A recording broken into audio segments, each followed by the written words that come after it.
रात जागी ॾींहं वारा प्यासुमी, रात जागी ॾींहं वारा प्यासुमी, चंड चढ़ियो सभु सितारा प्यासुमी, रैस जा पालिल कुता ढापी सुता, रैस जा पालिल कुता ढापी सुता, केतिरा माण्हू बुखारा प्यासुमी। असां प्रोग्राम खे अॻिते वधाईंदे घोटकी मां कही आयल असांजो प्यारो सतार घोटो सिंध हारी कमेटी जो मर्कज़ी प्रेस सेक्रेटरी साईं जिन खे गुज़ारिश पाण अचनि ऐं पंहिंजे ख़्यालातनि जो इज़हार साईं सतार घोटो साहब। सॼो ॾेह उॾाटा करे जे उभा लखे ईद जा चंड उभरी पवनि। साथियो, असां अॼु उन हस्तीअ खे भेटा पेश करण लाइ, सुर सलाम पेश करण लाइ गॾिया आहियूं, जंहिं पंहिंजो साहु त ॾिनो पर वेसाह क़ाइमु रखियो।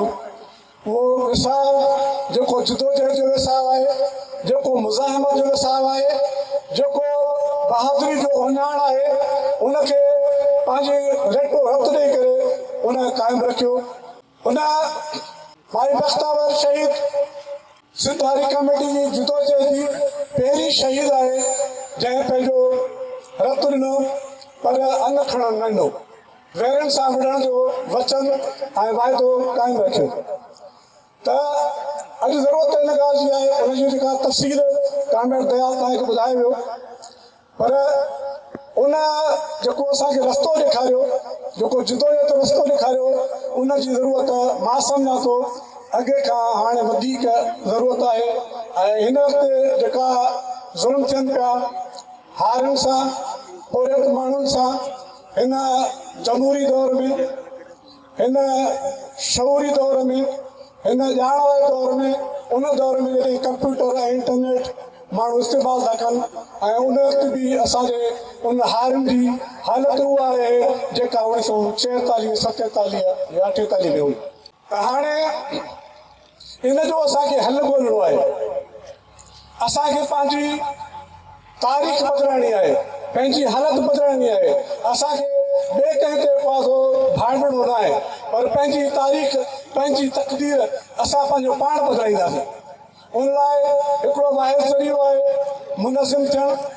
जीअं वॾेरा जागीरदार सरमादार पाण में मुनज़िम थियल आहिनि, गॾु वेठा आहिनि ऐं गॾिजी करे असांजे मथां हुकूमरानी था कनि, त असां जेके फुरियल आहियूं, जेके मज़लूम आहियूं, महकूम आहियूं, असां माण्हू पाण में छो न गॾु थियूं था।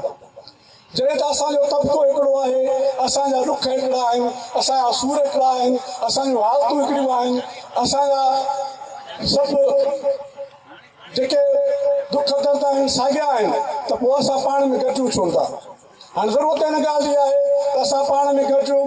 सिंध हारी कमेटी जेको हिकिड़ो हारियुनि जो निच हारियुनि जो प्लेटफॉर्म आहे, जंहिंमें तरक़ी पसंद सोच रखंदड़ हर पार्टी जो माण्हू मेंबर थी सघे थो पियो। उहो माण्हू जेको हारियुनि लाइ, हारियुनि जे हक़नि लाइ जदोजहद करणु चाहे थो, जेको हारियुनि जी भलाई चाहे थो पियो, उहो माण्हू हुनजो मेंबर थी सघे थो पियो। त हाणे ज़रूरत हिन ॻाल्हि जी आहे त असां पाण में मुनज़िम थियूं, सिंध हारी कमेटी खे मज़बूत करियूं, सॼी सिंध में उहे उन औज ते पहुचायूं जॾहिं असांजी सिंध हारी कमेटी पंहिंजूं कोर्टूं क़ाइमु कयूं, पंहिंजा चच मुक़ररु कया ऐं उन्हनि फुरींदड़ माण्हुनि खे उन कोर्टुनि में घुराए करे केस हलाए उनखे सज़ाऊं ॾिनियूं।